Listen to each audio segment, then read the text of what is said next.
Welcome back to another episode of Breaking Waves. This is Ben, our jean vest loving, fearless captain. One day he convinced me to go along with him on the adventure of buying and moving onto a sailboat, Kiana.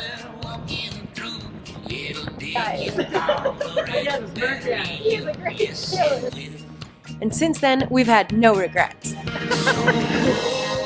I'm Allie, by the way, first mate and fishing enthusiast. And together, we've been exploring the Pacific Northwest, and one day we hope to take her home and our surfboards even further. Oh, this is Bruce, our sandy boat dog.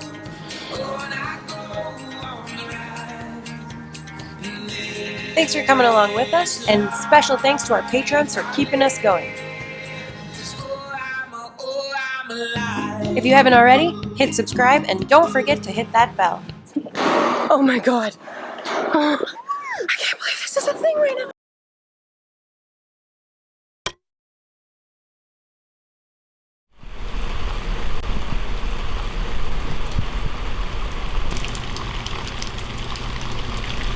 Day 3 and it's time for coffee.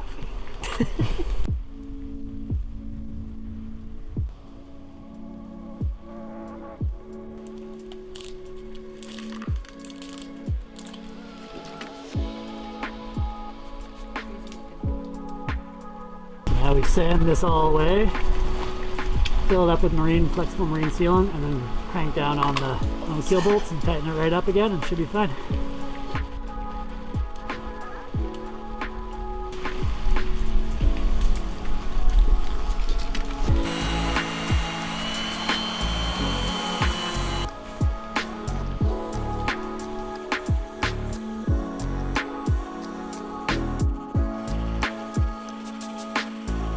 Hit a couple snags. We were hoping to wrap most of the stuff up today and then do some final touch-ups tomorrow and launch in the evening, but we're not going to be able to because we have to do more epoxy work than planned. Over here we didn't get the epoxy to fully go in, just in this one corner, so we're gonna have to finish sanding this all away and then redo that spot before we seal it and crank the bolts up and suck up the keel. And this sleeve exists, I believe, so that if there was ever a leak inside the old transducer, that it wouldn't propagate through the hull anywhere, which is actually really nice that that's there. Right here, there's some exposure that could cause leakage into the hull over time, even though there's going to be a sleeve on top of this, encased in epoxy with sealant in between the hull and the sleeve. But it's a very small risk that water would get in there, yet, you know, this boat could sit in the water for 30 years and who knows. So you just got to do it right. And yeah, we're back on epoxying again today instead of sanding and sealing and finishing kind of work. So we've lost a day and we won't be launching on Monday, which is kind of hard because Allie's got to go back to Tofino Monday night to work. I have to work Monday, Tuesday day, Wednesday day, so I can stay here in Nanaimo where my office is, but I don't have a lot of time during those days. So setbacks, a couple setbacks, but these are things you just got to do them right. Stuff under the water, in the hull. If you rot out your hull, your boat's going to the scrapyard. So there's just really no option other than to do this right. Yeah, it's a bit frustrating, especially because it's rainy today. It just like sets the tone, and I was looking forward to like finishing projects today, not having to redo them. It sucks because we are working full time. We don't have the schedule to be set back. Like I gotta work on Tuesday, and so I have to go. I've already taken 2 days off work for this, so I don't know how that's gonna work with going back in the water a day late. That also sucks. Also, guys, it's Ben's birthday on Wednesday, so I haven't even thought about that. This is, pardon my language, up the whole week because now everything's like, anyway, perspective. We have to do it, so it's better to just keep an optimistic outlook and keep chugging away. But yeah, it's definitely frustrating. I have a question. Is this always like this, even when you've had your own boat for like 20 years, you know exactly what's up with it? Do you still haul out and have surprises, or is it just because we haven't owned this boat that long? Or is this just the norm? Comment below, because this is frustrating. We can work until 8 p.m. The best thing to do is just get as much done as we can today. I hope that's in far enough. And a really nice fella that follows us named Merlin dropped by. Cheers! Cool. Cheers! Yeah. And brought us some hot chocolates and some donuts. Guys, I was in such a crap mood and he shows up. And it was really great meeting you, Merlin. Thank you for stopping by. Thank you, Merlin. Thank you for the donuts. It's gonna be a better day. Okay, so we've got this sheared off bolt where the zinc gets attached to the end of the prop. First I'm going to grind it flush, the grinder.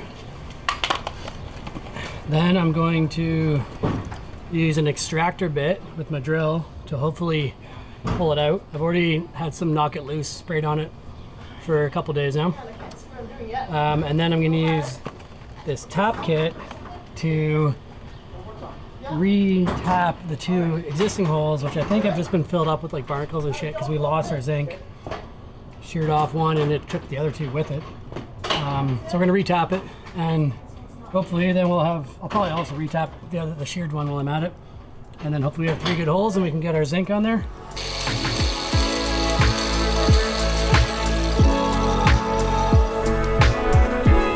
That's nice and flat now, so it should be easier. Broke the extraction bit in doing it, but nonetheless, that's what it was. Sweet!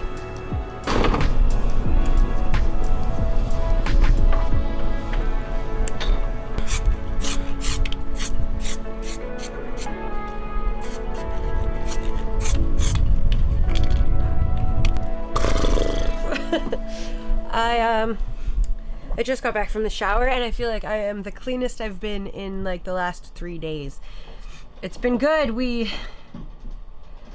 painted, we buffed the hull, we serviced the prop, greased sinks, grinded it down, polished it.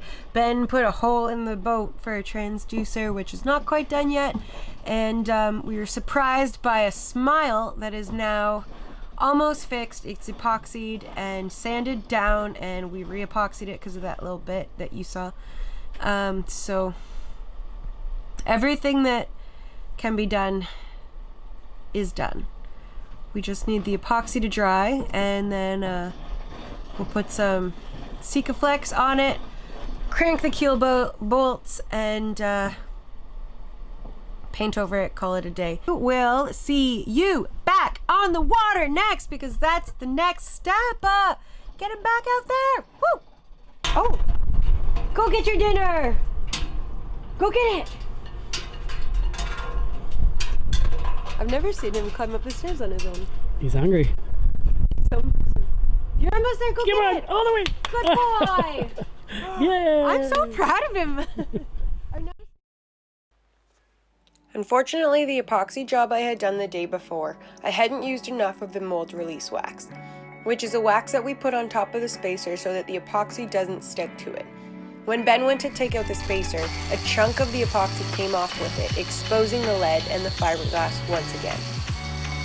Which meant we had to redo it, and of course we're set back again. But while we waited for the epoxy to cure, Ben finished up the install of the transducer.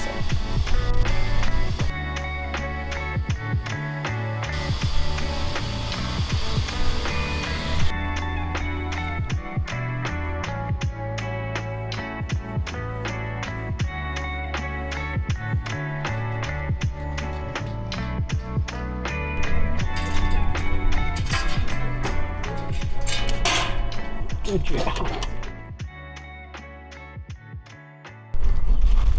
Morning.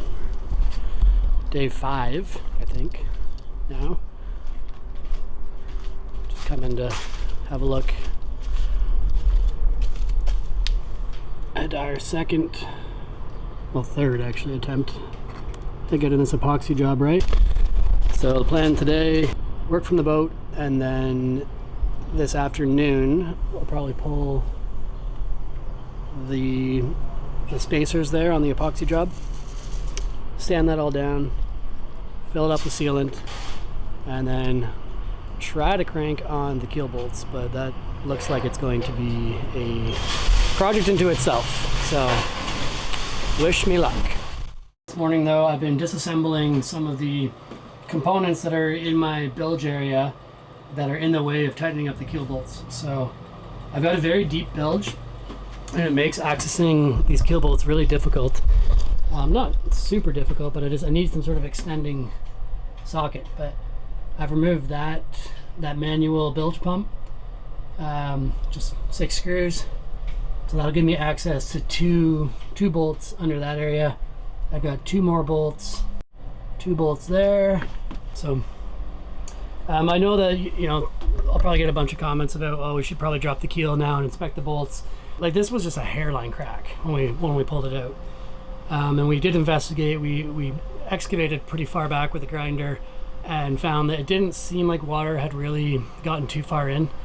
And I also understand that the way these bolts are installed and encapsulated, that they're probably protected from any water egress anyway. And so I'm feeling pretty confident. Everybody I've talked to from Scepter who's ever dropped their keel said the bolts look fantastic, and they've had issues like this too, right? This like crack issue that's had been repaired. So I'm pretty confident that they're good. We may drop the keel at some point. Al and I have been talking about it, maybe in Mexico or something where it's warm. But for now, I'm pretty happy if we can get this tightened up, get the epoxy all faired up, and make it look good, paint over it, and we're back in the water. Here's how our joint's looking now. Looks way better. I'm glad we took the time to do this right.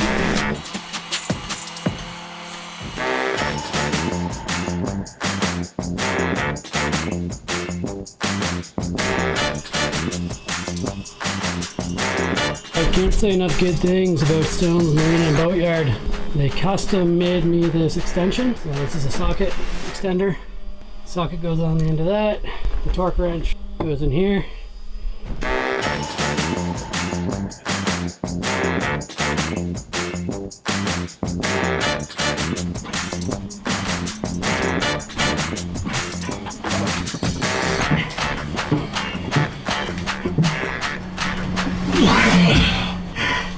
Thanks, buddy. Oh, no down without you this week. Oh. Probably would have been here for another week. Yeah, maybe. We just sold the boat. Oh. I don't know how much I got that on film, if any, but I didn't want to screw around because I was getting help from Mitch here in the boatyard. But yeah, that socket extension worked great. We started forward and worked backwards. We got most of the bolts, I think. Just one at the back we didn't get, but they were loose forward, like the crack was forward, so I think that's fine. They took everything we had though. It worked better with Mitch. He's a bigger guy, stronger than me, and he just held the socket extender in place, and I held the ratchet and just literally gave it everything I had. We were both sweating buckets, and yeah, we got them all torqued up as best we could. I got to get back to work, and yeah, just get organized and ready to go for the launch, for the splash tomorrow morning.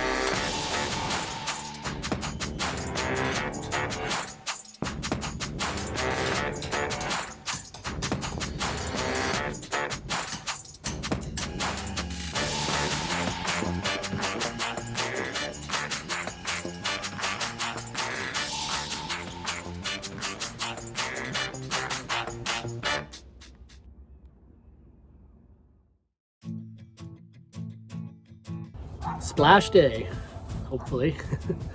I'm up early so that I can take advantage of being on the hard for a couple more hours. I'm gonna sand the rub rails. I got to install the transducer, the actual transducer now into the sleeve, and I got to get the dinghy ready to be sold, hopefully later today. So that's it, day 6. Hopefully this is the end of the boatyard. It had its challenges, and I'm glad it's almost over.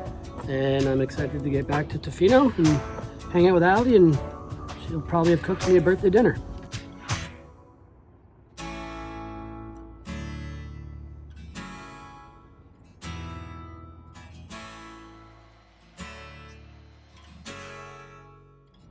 So satisfying. Okay, so very last step, I'm going to install the sensor.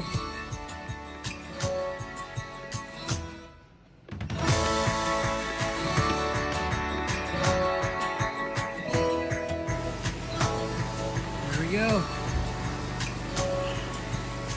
Speed, depth. Woo!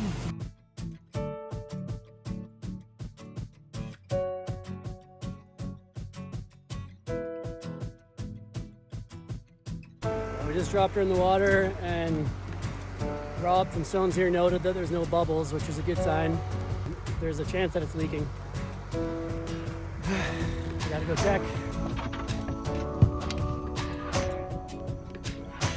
Yes! Back in the water, and there's no leaks yet. Pretty stoked about it. That's about as good of a birthday gift as you can ask for.